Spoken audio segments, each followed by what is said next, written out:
Imagine trying to have a conversation, or even just tell a story, Right. but you're in a language where you are physically incapable of revealing whether you are stating a hard fact or like making an educated guess. Or just totally winging it. Exactly, just winging it. But you can't reveal that until the very last syllable leaves your mouth. You basically have to build this intense, suspenseful architecture of nouns and verbs first. Right. You're holding your listener captive. Yeah, totally captive. Mhm. And only then do you finally drop the hammer and let them know what flavor of reality you're actually dealing with. It creates a fascinating psychological tension, doesn't it? I mean, in English, we almost always front load our reality. We say, I think that, or I'm pretty sure, before we even get to the meat of the sentence. Right, we give it away immediately. We do. We give the listener permission to downgrade their attention right at the start. But this alternative structure, this delayed gratification of truth, it's a phenomenal mechanism for forcing pure, unadulterated presence. And that alternative structure is exactly what we are exploring today in this deep dive. So welcome in. We're taking a look at a really comprehensive, curated stack of sources today. We've got grammar manuals, vocabulary texts, linguistic analyses, all centered on the Tibetan language. But we aren't just here to memorize flashcards, obviously. No, definitely not. Our mission today, for you listening, is to look at the mechanics of Tibetan and, extract the underlying mindsets. Because learning a language like this, it isn't just swapping out English words for Tibetan ones. Right. It's adopting an entirely different operating system. Exactly. A new framework for how space, time, human identity, and even cosmic consequence operate. Before we get into that framework, though, we really need to let the listener in on a rather brilliant logistical quirk of the specific source materials we're using today. Oh, yes. The German quirk. I am so glad you brought that up because it is wildly entertaining. It really is. It's an archaeological layer to our research that basically dictates how we'll be speaking for the next hour. So for you listening, the core sources we are dissecting today were actually engineered specifically for German speakers who are learning Tibetan. Right. Which means all the transliterations, like the way the Tibetan script is spelled out in the Latin alphabet in our notes, they're completely reliant on strict German pronunciation rules. Yeah, if we read these words like native English speakers, we'd be completely butchering the phonetic intent of the authors. Right. We essentially have to look at Tibetan through a Germanic lens today. So, for example, when you see a word spelled with a J, like J-I-N, standard English rules would have us say jin. But following the German phonetic rules of our text, that J operates like a Y, so we pronounce it yin. And it goes further than that. When our sources spell a word with SCH, like the word for cat, which is spelled S-C-H-I-M-I, we have to apply the German rule where SCH makes an English sh sound. Oh, right. So that cat becomes shimi. Exactly. And a Z in these texts is pronounced with a hard ease sound, so a word like ca is sa. And any vowels with those little double dots, the umlauts, like oh and we just have to keep those standard German vowel sounds. Oh, and my absolute favorite one from the notes. The word for a female yak is spelled D-R-I-I. But again, honoring our German bridge here, we pronounce that dri. Yes, V. So if you hear us dropping into a slightly Germanic cadence while discussing Himalayan grammar, just know that we are following the exact breadcrumb trail left by the creators of this material. It's a wonderful reminder that language is always mediated, I mean, we are English speakers parsing Tibetan cosmology through a German phonetic filter. It's like a linguistic turducken. It really is. But what's remarkable is that the profound philosophical weight of the Tibetan structure shines through regardless of how we wrap our tongues around it. Okay, let's start uncovering that weight by looking at the foundation. Yeah. Like just how to build a basic thought. Our sources lay out the Tibetan sentence structure, and the baseline is a subject, then a noun, then a verb. So it's a classic SOV structure. Right, which is incredibly common globally. Yeah, but the twist happens at the absolute end, where you tack on these verb particles. So if I want to say, I am dawa, the source writes that as nanazawa jin. Yeah. But applying our rule, we say, nedawa yin. Right, yeah. Or I am reading a book, which is written nangateplokyo, pronounced nakaplokyo. Yeah, and like I said, the SOV structure, subject, object, verb, you see it in Japanese, Korean, Hindi, Turkish. The subject acts, the object receives, the action anchors the end. But the real complexity here isn't in the word order itself. No, it's not. It's in how Tibetan handles the verb to be, and by extension, how it handles truth. This is where that suspense I mentioned in the intro comes in. The sources highlight words for to be, like yin, ray, and dug, which we pronounce yin, ray, and dug. Right. But they don't just sit there acting as a simple equal sign between two nouns. They actually combine with other particles to express your level of certainty, and they are always pushed to the very end of the sentence. Think about the cognitive load of that for a second. Let's look at a specific example from the text. The phrase for I think that is spelled yin ki re, pronounced yin ki re. If a Tibetan speaker wants to say, I think she is a doctor, they construct it as Kong im chi yin ki re, or, phonetically, Kong im chi yin ki re.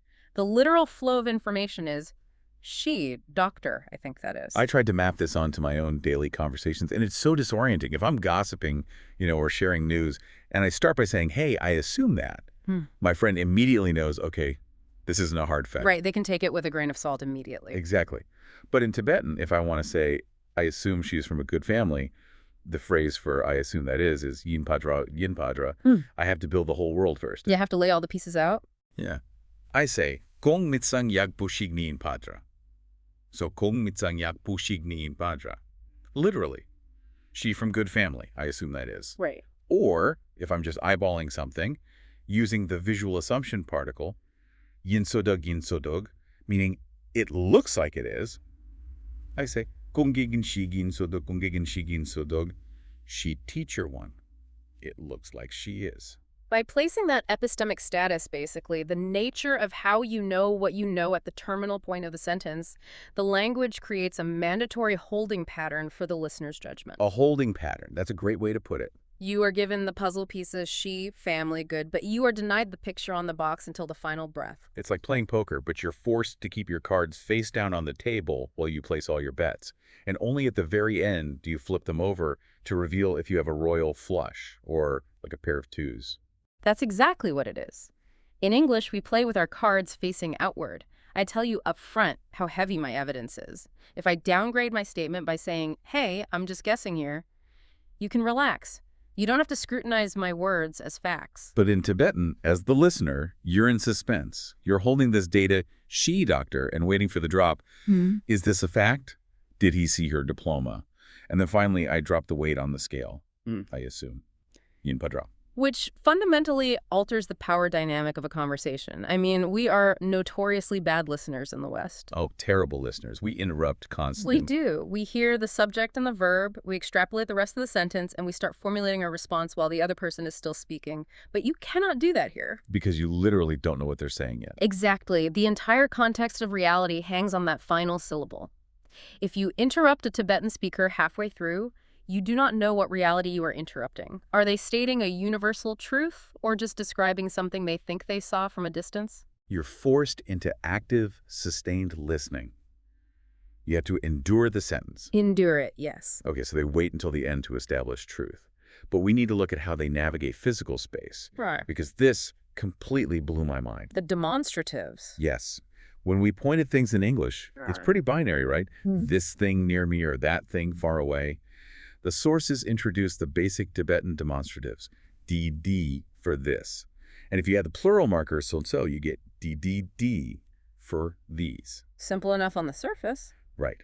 But the complexity arrives when distance is introduced, because distance in this linguistic framework is rarely just horizontal. No, it's not. I was reading through the spatial vocabulary, and they have fagi, which loosely translates to that over there, but it doesn't stop there. The sources specifically highlight two other critical pointers. Yagi, meaning that up there, and muggi, meaning that down there. It's fascinating. The verticality of the world is hard-coded into the most basic pronouns of the language. Literally hard-coded. Taking a step back to look at the anthropological context, this makes perfect sense. Language is an evolutionary tool, right? It's designed to solve the problems of the environment in which it develops. Tibet isn't a flat prairie. It's the roof of the world. Right. The Himalayas. Exactly. The Himalayan geography is defined by extreme elevation changes. You are rarely just scanning a flat horizon. You are looking up at mountain passes or peering down into deep valleys. So the environment literally dictates the grammar. Absolutely. If we're out hiking and you spot a threat, say, I don't know, a snow leopard or maybe a resource like a lost herd of animals, simply saying, look at that over there, is utterly useless if over there means a treacherous 3-hour vertical climb. It's completely useless. You need to instantly communicate altitude. Yagi yagi or magi magi. It's survival data baked right into a pronoun. Survival data. I love that. The physical effort required to traverse space becomes inseparable from how you describe the space. And think about the implications of that. Hmm. A threat that is magi magi down there might be less immediate than a threat that is yagi yagi up there, because gravity affects how quickly that threat can reach you. The language inherently respects the physical toll of the mountains. Wow. I'm trying to wrap my head around what happens when a mind trained in that intense, three-dimensional physical space starts conceptualizing abstract things, like time. Oh, this is a great transition. Because we have this habit in the West of treating time like an invisible flowing river, right? It's this continuous highway that we are just passively floating down. But the sources show that Tibetan treats time almost like a physical location that you physically step into. They spatialize time. The word they use for time is spelled du, and keeping our German phonetics in mind, we pronounce it du. Right. It's deployed to express concepts like when or while, but its literal application is deeply grounding. The literal translations the sources provide are just so elegant.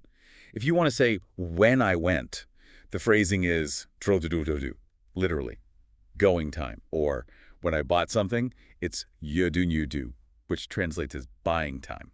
Instead of time being an external ticking clock that governs the action itself creates the boundary of the time. The action is the time. Yes. The source material illustrates this with a sentence that I just haven't been able to stop thinking about. The English translation is, while she sold beer, I bought 2 apples. A classic textbook example. Right. And the Tibetan transliteration is, Kung Shang Kon Song Duni Ge Kushu Nini Bajin. Running that through our phonetic rulebook, it sounds like. Kung Shang Song Ge Kushu Nini Bajin Yabajin. Let's strip that down to the literal word-for-word translation provided in the text. It reveals an incredibly specific architectural view of a moment. It translates as she, beer selling time, I as the active agent, apple, 2, bought, past tense, am. Beer selling time. It's not just a point on a timeline, it's a room. A temporal room, yes. A highly localized, specific temporal room. There is the going time room, the sleeping time room, and in this case, the beer selling time room. While we were mutually occupying the temporal space of her selling beer, I executed the action of buying apples. Notice how relational that makes existence. Time doesn't exist independently in a vacuum. The event defines the time. If the beer isn't being sold, that specific time ceases to exist. It literally vanishes. It's a phenomenological approach to reality. The human action is the anchor, rather than some abstract cosmic clock. That grounding of abstract concepts leads us perfectly into something that completely derailed my brain when I first read the notes. I think I know what you're going to say. I want to talk about how this language handles comparison. Bigger, smaller, faster, tastier. In English, we rely on the word than. The elephant is bigger than the yak. Right. It's a purely mathematical geometric function. Yeah. But the sources introduce a Tibetan word used for comparison. Lel, spelled L-A-S, pronounced lay. The particle lay. If there is a single grammatical quirk in this entire stack of sources that perfectly encapsulates how deeply spirituality can infiltrate syntax, it is this word. The sources explicitly define lay as meaning karma. They give examples like de karangilare, which translates directly to that is your karma. Right. Or they share the proverb, le ni miluvare, meaning karma is infallible. Right. Okay, so lei is the cosmic law of cause and effect, the spiritual accounting system of the universe. Yes. But then the text casually drops the fact that lei is also the exact word used as a comparative particle. It's the word used for than or compared to. You literally cannot separate the spiritual worldview from the mundane act of pointing out differences. Let me give the specific example from the text because it's wild. The sentence is, compared to the yak, the elephant is bigger. The Tibetan provided is yagilan shin shin chi yayalang shin shivadog. A literal breakdown of that sentence is profound. Okay, literally. Yak karma, or in comparison, elephant bigger, is as seen by an eyewitness. But hold on, before we dive into the deep philosophy of comparing animals with karma, I have to interject with a vital and honestly hilarious cultural warning from the text itself. Oh, this is regarding the specific vocabulary for the animals, correct? Yes, the text explicitly warns these German learners about the word yak, which is yagi yak. In the West, we are lazy. We just call the entire species a yak, male and Right, female. it's just a catch-all term for us. But in Tibetan, a yak is exclusively the male of the species. The females call it dry, pronounced dri. Juri. Right. The source text literally points out that if you are wandering around a Himalayan market and a vendor tries to sell you yak milk or yak cheese, you should probably ask some very probing questions about what you are about to ingest, because male yaks absolutely do not produce milk. No, they certainly do not. It's dry milk and dry cheese. Anyone selling you yak milk is pulling a fast one on you. It's a brilliant linguistic trap for tourists. It really is. But it also highlights the necessity of precision, which brings us back to that heavy grammatical structure. Yagle lang chenche wala yagle lang chenche vadog. Yagle elephant bigger is. Right. And this isn't just for profound, large animals. The text gives other examples following the exact same pattern. Compared to tea, milk is tastier. Is chile o masimpo dog, chile o mashimbo dog, tile milk tasty is. Wow. And compared to a cat, a mouse is smaller. Is simila zizi chung wadog, shimile tsitsi chung vadog, catle mouse small is. I'm struggling to understand if this is an active theological statement every time someone speaks, or if it's just a dead metaphor. Like, when we say goodbye in English, we aren't actively thinking, God be with ye, even though that's where it comes from. Sure. So when a Tibetan speaker uses the literal word for karma to say a mouse is smaller than a cat, is it just heavy, mundane observation? We have to look at the broader Buddhist philosophy that permeates the culture. At its core, what is karma? It's not just cosmic retribution for bad deeds like we sometimes think in the West. Right, like karma getting you back for cutting someone off in traffic. Exactly. It's not just that. It is the universal law of cause and effect that determines the relative state of all beings in the cycle of samsara. Your current state of existence, whether you manifest as a human, a yak, an elephant, or a mouse, is the direct mathematical sum of your karmic accumulation. So your karma dictates your physical form, your circumstances, even your attributes. Precisely that. Therefore, when a Tibetan speaker compares two entities, they are inherently acknowledging that the differing states of these two things are not random accidents of a secular universe. Oh, why? The elephant isn't just accidentally bigger than the yak through blind evolutionary luck. The milk isn't randomly tastier than the tea. These relative qualities, size, taste, speed, power, are the physical manifestations of underlying karmic realities. Wow. By using the particle len, I am subtly acknowledging that the elephant occupies a different karmic manifestation than the yak, which results in its larger size. Yeah. I'm weighing them on a cosmic scale, even if I'm just chatting at a bus stop. The language structure refuses to allow for a purely secular, sterilized comparison of physical traits. The spiritual framework is fused to the act of contrasting two objects. Every time you compare, you are subtly invoking the engine of the universe. It makes English feel so transactional and hollow by comparison. But speaking of transactions and roles in society, let's pivot to how people are defined. Like, how do you describe what someone does for a living? This is another great structural difference. Because in English, we love our distinct static nouns, right? Baker, hairdresser, poet, tourist. We put these titles on our resumes, we attach them to our egos, we build whole identities around these boxes. But Tibetan handles this using a particle spelled K-H-E-N, which we pronounce Ken. The sources referred to this Ken particle as the maker agent. It's an incredibly active construction. It is a suffix that you attach directly to the verb of the action being executed. You are transforming the action itself into the temporary identity of the person performing it. The literal translations provided here are fantastic. Let's take the baker. The words are paglev soken, pronounced paglep soken.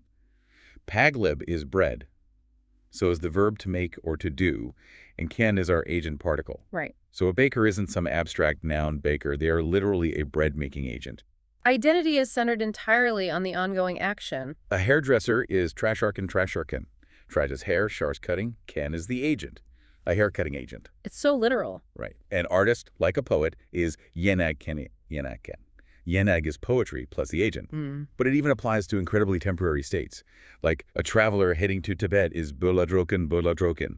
Bo is Tibet, la is the directional particle, to dro is going, ken is the agent. A to Tibet going agent. Consider how this construction fundamentally shapes how a person views their own ego and place in society. It has to, right? In Western cultures, a profession often becomes a permanent noun, an ontological category that we sit inside. I am a VP of marketing. I am a baker. Even if I haven't baked a loaf of bread in a decade, I might still cling to that noun as a core part of who I am. I'm trying to map this onto my own life, and it feels like an incredibly pragmatic, almost ruthless way of viewing human roles. Does this mean in Tibetan people are defined purely by their actions? In a linguistic sense, yes. Because if my identity is fused to the verb, if I am a bread-making agent, what happens when I stop making bread? Logically, within the framework of the language, you cease to be the soken, the making agent. The title is entirely contingent on the execution of the action. It reflects a worldview deeply rooted in the concept of impermanence. Impermanence, of course. You are not a static noun. You are a temporary manifestation of the actions you are currently putting out into the world. I am a to-Tibet going agent. The very second I arrive in Lhasa and unpack my suitcase, I am no longer doing the going, so I immediately shed that identity. Exactly. You are forced to adopt a new one based on whatever action you take next. That is so dynamic. Yeah. Okay, so that covers the outward actions we project into the world. Yeah. What about our internal lives? How do we talk about internal desires, our long-term plans, or our subjective experiences? The sources break down the expression of intention with incredible nuance. This is where the pragmatic granularity of Tibetan really shines. The sources map out three very distinct conceptual buckets for talking about what we want or plan to do. Sitside, dode, and long. Let's lay these out because I feel like English muddies these waters constantly. Oh, completely. First, we have doder, which translates as wanting or desiring. The example the source gives is "Zaluma kuwatum doyo," pronounced in "Zaluma kuwatum doyo." This means I would like to drink orange juice. It's a pure, unadulterated expression of preference. It's a wish. It doesn't necessarily imply that you have the means, the plan, or the intention to execute it immediately. It is simply stating an internal state of desire. Contrast that with tsitsi, which means planning or intending. The example here is lo jemayung tsiya, pronounced in lo jemayung tsiya. I plan to come next year. You aren't just sitting back wishing, you are actively structuring your future reality. And then you have the ultimate pragmatic reality check, which operates as a separate category entirely. Long.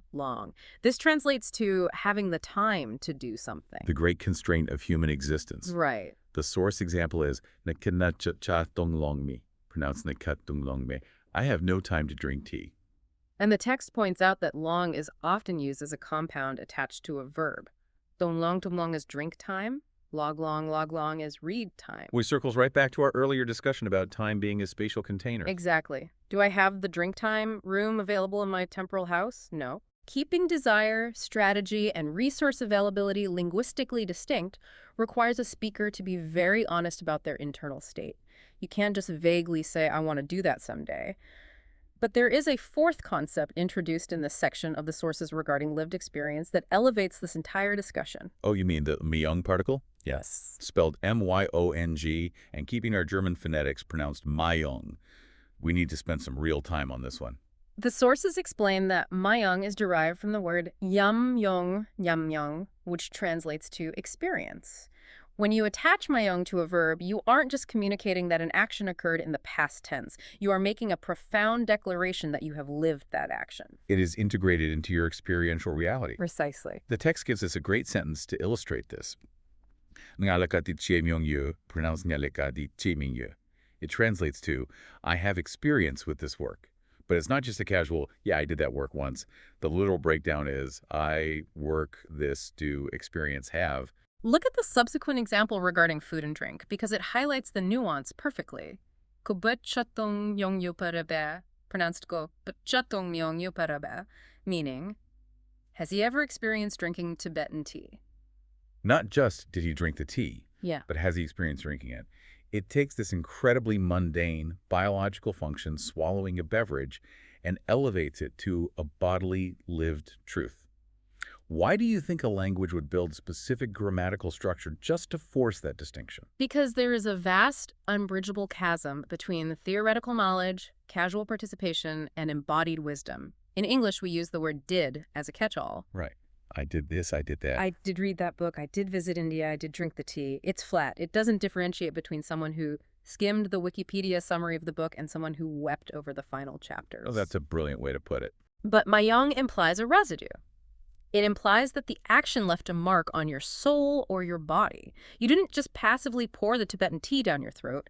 The tea entered you. You registered the specific taste of the churned yak butter. or dry butter. Dry butter, excuse me. You felt the bite of the salt. You felt the warmth radiating into your hands. You lived the cultural context of that specific cup of tea in that specific room. It became a permanent part of your human architecture. So if I'm running late and I just chug a cup of tea on my way out the door while staring at my phone, I drank it. The liquid entered my stomach. But I absolutely did not have the mayang of drinking it. Correct. You performed the biology, but you missed the experience. The grammar forces a distinction between a mere physical occurrence and an internalized experience. It demands that we pay attention to our own lives.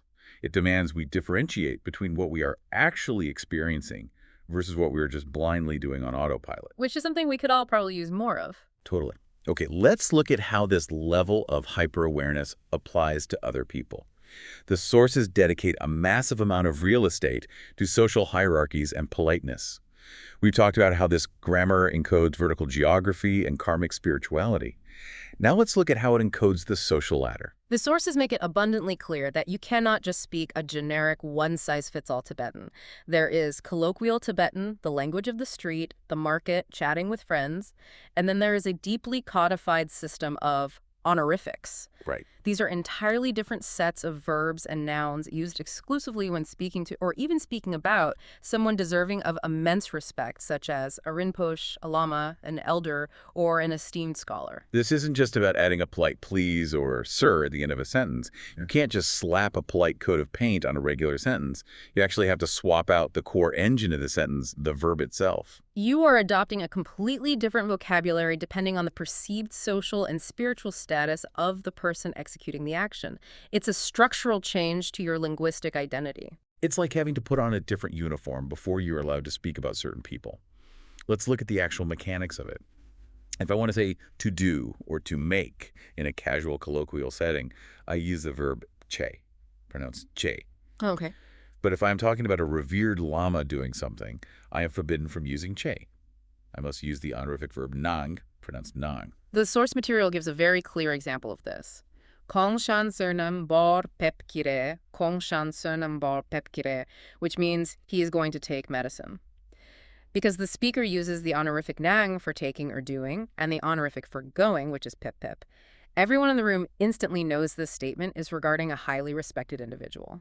Because if I was just talking about my buddy going to get aspirin, the verb to come or to go is dro dro. But for the respected person, it's pep. And eating and drinking is another wild one. Yes, the food verbs. Colloquially, you say sals for eating and thungtun for drinking. But if you are offering food to a rinpoche or describing them eating, those verbs just vanish. The verb becomes cho. Connect this back to that concept of the detective scale of truth we explored at the very beginning. In Tibetan, you are constantly assessing reality. But you aren't just assessing the epistemic truth of the statement. You are assessing the intricate social and spiritual reality of the environment. You have to be so hyper-aware. You have to actively read the room, understand your standing relative to the person you are speaking with or about, and select the appropriate linguistic toolkit before you even formulate the thought. And that toolkit gets incredibly granular when we look at how to give a command or make a request. The sources provide this massive sliding scale of imperative particles. It ranges from highly respectful and soft to aggressively forceful. It is a spectrum of social pressure, perfectly codified into single syllables. Let's walk through the scale, maybe role-playing it a bit to see how the social dynamic changes with each step. If you want to make a polite, respectful request, the baseline of decent behavior, you use the particle ro. For example, chiro, chiro. Please do. It's your standard, frictionless social lubricant. Right. Then the sources list lo. The text describes this specifically as an affectionate request. It's relational. It implies a bond.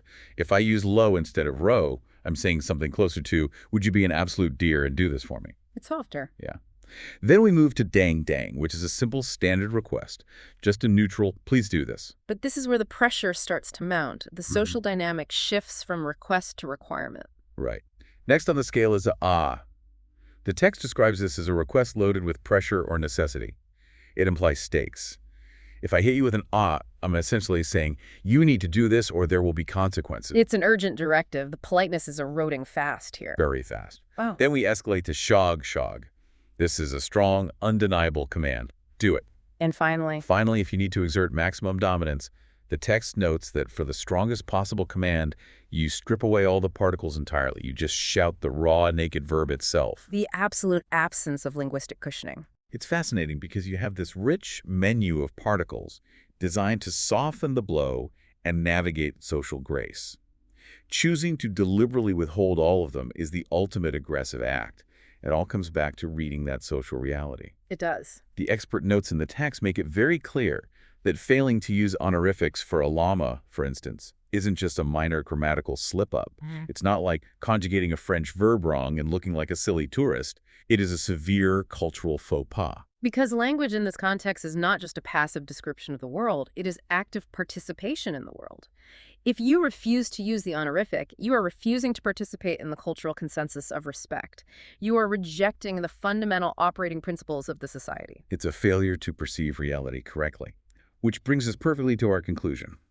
As we wrap up this massive deep dive, I want you, the listener, to really sit with how much of a culture's soul is laid bare in his grammar. It's incredible. We started with a stack of German-Tibetan language learning notes, expecting to find vocabulary lists and verb charts. But what did we actually uncover? We uncovered an entire living cosmology encoded in syntax. We found a language forged in the extreme verticality of the Himalayas, where basic pronouns like yagi, yagi, and magi, magi point up and down, baking survival geography into daily speech. We found a spiritual worldview so dense that you can't even point out that an elephant is bigger than a yak without invoking the word for karma, le. Acknowledging that cosmic scales weigh every single difference in reality. Exactly. We found a culture of profound structured respect, where verbs literally shift their shape depending on the spiritual gravity of the person executing them. It thoroughly challenges the arrogant assumption that our own native language is the default or the only natural way to frame human reality. It really does. And I want to leave you with one final thought, tying back to the idea of mayong, that beautiful particle of lived experience.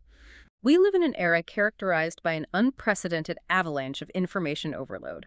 Through our phones, our screens, our feeds, we can know about almost everything instantly. You can watch a 4K video with someone drinking Tibetan tea. You can read the Wikipedia article on how it's churned with yak butter, or rather, dry butter. You can memorize the exact chemical composition of the salt they use. You can accumulate an infinite, exhausting amount of data without ever leaving your chair.